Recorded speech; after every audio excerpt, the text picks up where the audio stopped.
Ladies and gentlemen, it's iPhone 11 season. Y'all see me flying, never drop down, smoking high, I am not round, I'm not round, no denying what I got now, keep an eye out, keep it locked down, see me Right, so this is it guys, the moment when the keyboards go wild and the comment sections are set ablaze. Because love it or hate it, Apple have just released their brand new iPhone range. The iPhone 11, the iPhone 11 Pro, and the iPhone 11 Pro Max. I've managed to get my hands on all three. In this video, I'm going to be focusing on the iPhone 11 Pro. I'm going to be doing an unboxing and my overall first review. There will be a more in-depth review coming after a week or so's use. I will also have lots of content coming on the standard iPhone 11 and the iPhone 11 Pro Max. So depending on when you're watching this, I will leave links to those videos in the video description below, just below the like and subscribe button. Right, let's crack on with the unboxing. Now the first thing you'll notice is with the iPhone 11 Pro, we have a matte black box instead of the more traditional white box that we see with a lot of Apple products. And to be honest, I'm really digging it. Now when you lift the lid, you're actually greeted with the rear of the iPhone, which is a little bit different because usually we see the front of the device. I think it's possibly because they want you to focus on what's new this year, because of course nothing's really changed on that front design for the last couple of years. This is a ploy Apple tend to use on their devices. They tend to kind of recycle design ideas at least for 3, 4, 5 years before updating. It's one way to maximize profits, I guess. Now we'll just quickly take off the screen cover. It's one of the most satisfying moments on a new purchase.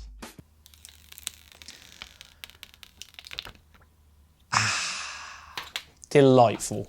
And two key new things are, of course, the camera setup, which we'll get to a little bit later, and of course that new look to the rear design, that sort of frosted matte finish, which, to be honest, I think looks really, really classy, and I prefer it to the glossy that we've seen on numerous different smartphone devices over the last few years. And in the space grey version that I've got, I just think it looks pretty sick. Can I say sick? Am I cool enough to say sick? I'm going with it. So we know in the past couple of years, the front design has got quite a bit of flack, but also this year, it's the rear design that's been getting quite a lot of heat as well. And that's mainly down to that camera setup. And while I can't necessarily say it's the best implementation of a camera array, I don't hate it. But I do wish they continued the frosted matte finish on the bulk of the rear design all the way through the camera lens setup as well. I think that would have helped the camera setup blend in a bit more and look much more aesthetically pleasing. Now apparently that camera array has been giving certain people a few issues if they've have trypophobia. I didn't even know what that was until the iPhone 11 range was brought out. But if you have that, then maybe steer clear from the iPhone. Right, so now we're going to move the phone to one side and see what else is inside the box. And next up, the first thing you'll notice is the small package underneath. Small package.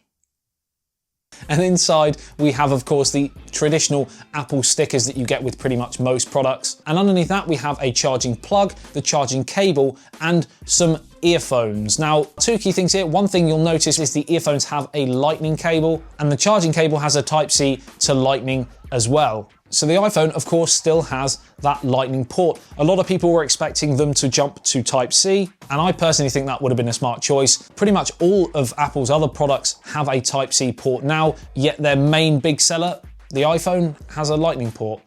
It's just a bit odd and a little bit frustrating if you have a MacBook, for example, and you want to carry both with you if you're traveling, you have to carry two cables. It's not the end of the world, but again, when Apple pride themselves on this probably the best ecosystem there is around, it's a very odd choice. Being freely able to move between devices within the ecosystem starts, in my opinion, with using just one cable.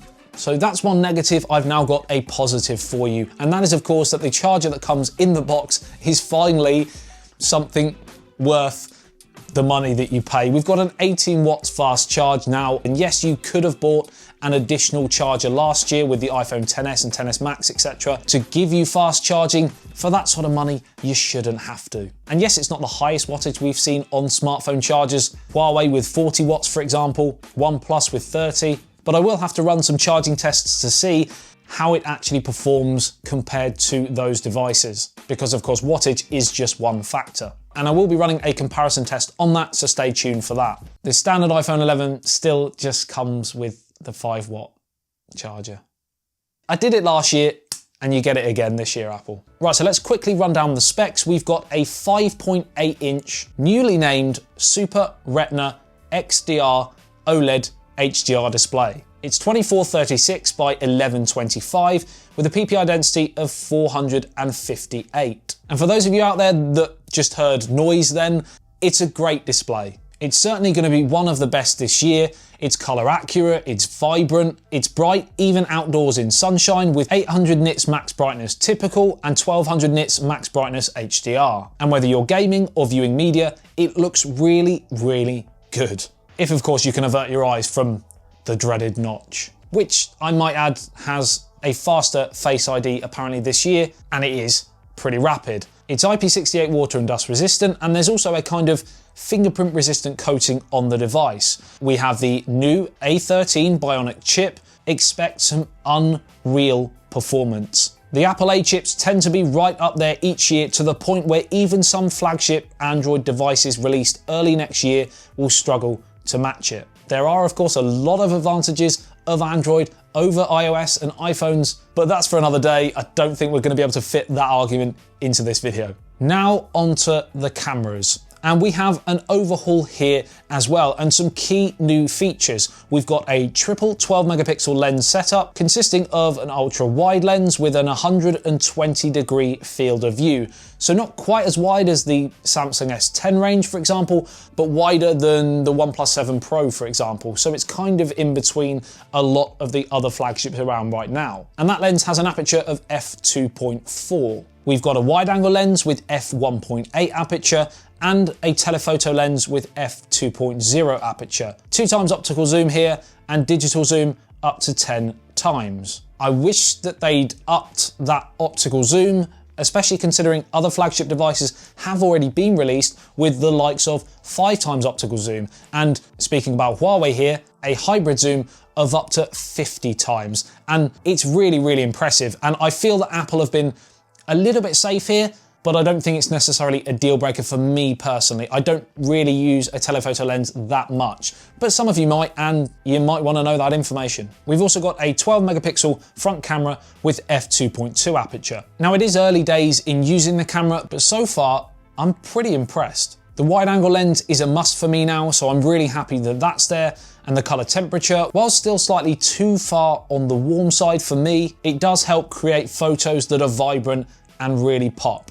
Edge detection in certain portrait scenarios could again be improved, but it seems to have got better, and you can now use, which is a really good thing, a wider shot for your portraits as well. So it just gives you an extra option. Like last year, you can also adjust the depth of your portrait shots after the event, which is still a really handy feature. So if you want to make the subject really stand out and blur that background a lot, you can do that, or you can have it slightly more subtle. You've got 4K 60 video on the rear and 4K 60 on the front, which is incredible. Slow-mo includes 1080p at 120 frames a second, so no crazy high frame rates that we've seen on some of the Android devices this year. And again, I feel Apple have played it a little bit safe, could have done more here in this department. It's whether slow-mo is important to you or not. But certainly in terms of video capture, the iPhone 11 Pro and some of the latest flagship Samsung devices are probably your best bet. There is a new feature called Cinematic Video Stabilization, but I am still in the process of testing it, and I will have more information on that in my full review. Also, a really handy feature within iOS 13, which they launched alongside the iPhone 11 range, is you can now edit your videos like you could with your photos, which is a really nice touch, and I think it will please a lot of people. You have, of course, animojis and memojis. It's not something that I would personally use, but if you like that sort of thing, knock yourself out. Not literally. And in terms of battery, this has been a huge overhaul for Apple this year. iPhones generally are plagued with poor battery life. And while I haven't been able to test this rigorously, and I will have that information ready for my full review, Apple states that the iPhone 11 Pro will give you 4 hours of extra battery life from the iPhone XS. So 4 hours better than last year's model. Now we touched on iOS 13 and it has brought in quite a few new features like dark mode, for example, but I'm gonna save all that information probably for another video. So that is the unboxing and first review done. If you did enjoy it, let me know by hitting that like button, and subscribe if you're new to the channel and wanna come get involved in the tech train. What? That's an appalling end to a video. I love you and leave it. I'll see you in the next one. Say See me peace out. flying, never drop down, smoking high, am not round.